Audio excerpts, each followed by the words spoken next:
Well, then let's leave business and innovation and let's shift to another contribution. We would like to share with you a short interview with Christoph Knoch.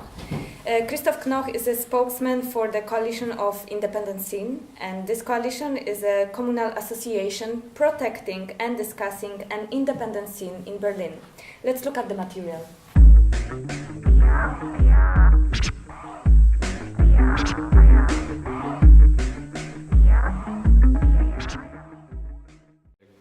How would you define ambition? Well, if someone is ambitious, I think that he has goals or she has goals or ideas that want to be realized. So I think this is actually quite a good thing.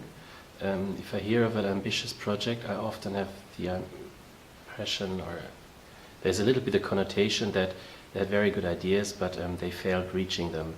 So speaking about an ambitious project is an elegant way of speaking of failure, and knowing of someone who is ambitious or knowing that there is an artistic or other ambition in there means that the person is focused, and I think this is a positive thing. How ambitious is the Coalition of Freie Szene? Well, I think it's quite ambitious. We are saying that we speak for 40,000 people, and we see that a lot of people are completely non-funded, some structures are completely non-funded, some artistic practices are not funded. So, and to change that, if we see and if we look at other European cities, there's a lot to do here in Berlin, and so I would call this ambitious, but maybe in the contemporary way of an ambition. The political ambition is not there to get votes, but of course you work with public media, you want to be recognized in order to have a certain power to be able to act. How can we be more precise when you look at ambition in the political context? What is your experience? One of the aspects is what they write and what they say, what they put out as their program, so what they define. Other things are what they say and where they make propositions, where they appear, so in what context they want to be seen. And a third aspect is certainly the hidden narcissism that nobody speaks about, that we know that is there.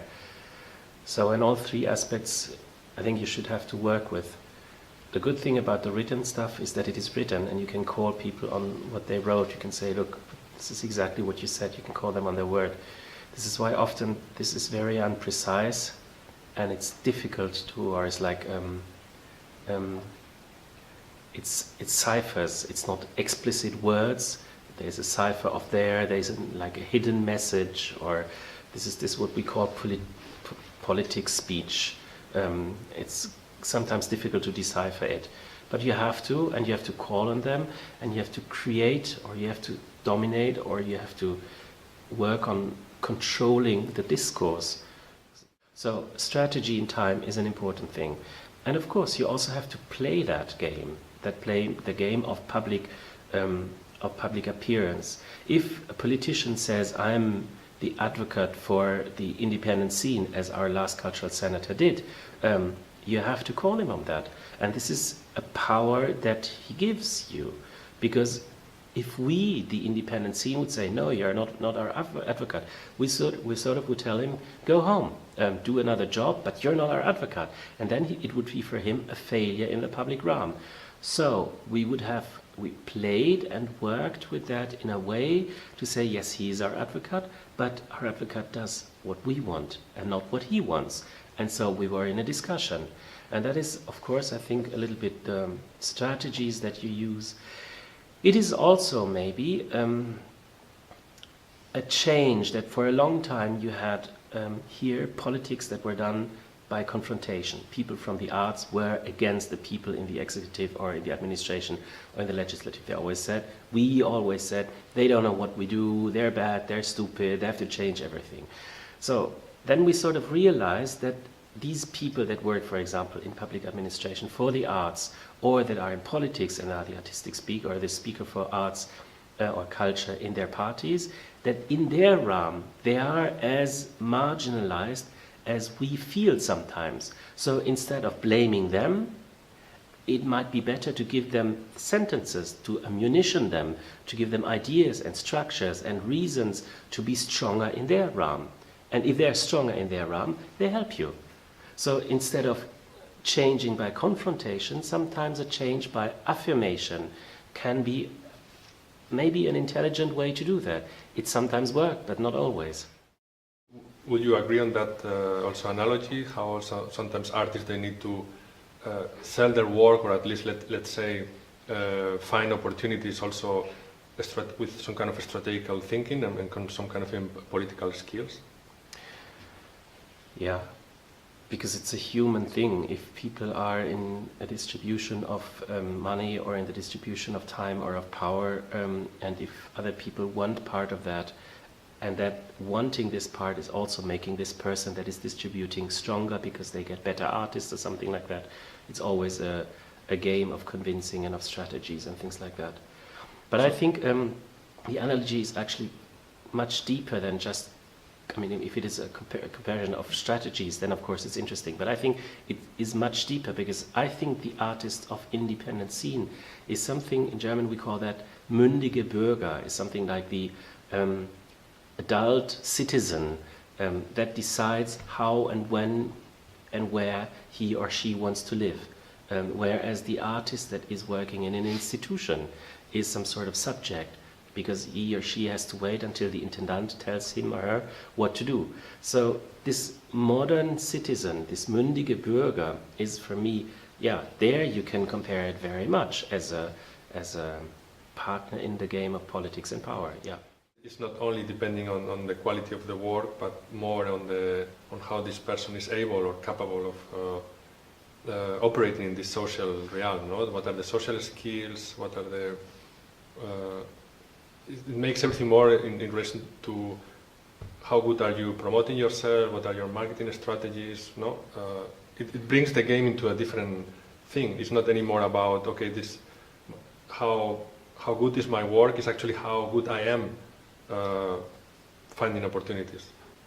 I think there is, on a medium level, always the social skills that are more important, the bullying that is more important, also very negative aspects of egoism that are more important than that. But then I think if you have something, if you work on something, or if you speak on something, as I think it is in my case with the Coalition of Independent Scene, which is, I would say, good, or which works for itself, and if I wouldn't do that, someone else would do that, and I think it stands for itself, then I think it just adds to something. It's not the main point of something, and then it's okay, I guess. As you could see, I was bringing the analogy of an artist and a politician, also in the domain of networking as well, which is a practice that nowadays any person running a business or a career has to confront, which implies social skills as well, or some strategic thinking sometimes, since you also have to find opportunities or sell your work, since also this belongs part of sometimes the market. Then to enter more into personal approach to the term, when you look at, if you ever measure your life or artistic trajectory in terms of career, when you look at any notion of success, do you consider ambition as the integral part to have achieved certain notion of success? And in that case also, how important the social skills are also in order to have such a success? Do you think that ambitious people, they have more chances to end up being successful? Do you think it's directly connected with that? How is also from your personal experience when you look at your career, if there's such a thing as in your case? Ambitiousness is never alone, no? It's part of the very complex constellation of what I was talking before about needs, and maybe you have some needs and then you need in a certain context to be very ambitious too, because otherwise you cannot really cross or open or break something, no? But it's not like ambitiousness is suddenly alone there and then you're ambitious and that's it, that's all, no? And then you achieve a goal like it's nothing to do with ambitiousness.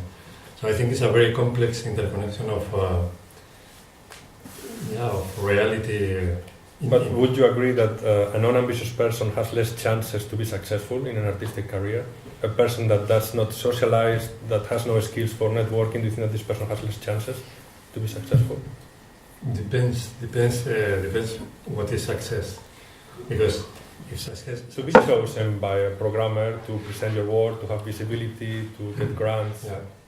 Well, probably yes. In that case, probably it's clear that if you don't develop these social skills, maybe you are done or gone.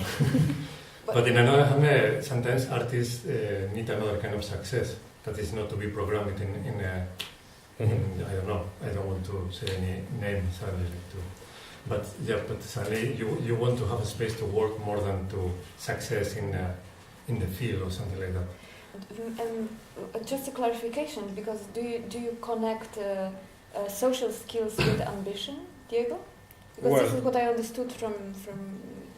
I'm now trying to stick to the definition of also going around and being able to strive for favor. So in that sense, networking implies such a thing. Implies also to go around to see with whom you have to talk, to whom you have to present certain project. Mm-hmm. This is part, I guess, of the game, as Christoph was mentioning. Yeah, well, you can do it, and you can be very bad with that. You can still do it without social skills. So I wouldn't say that necessarily ambition implies the social skills. Mm-hmm. But, yeah, but also sometimes I also remember I wanted to tour a certain project or wanted to get some help with a certain project, and that was very difficult to get.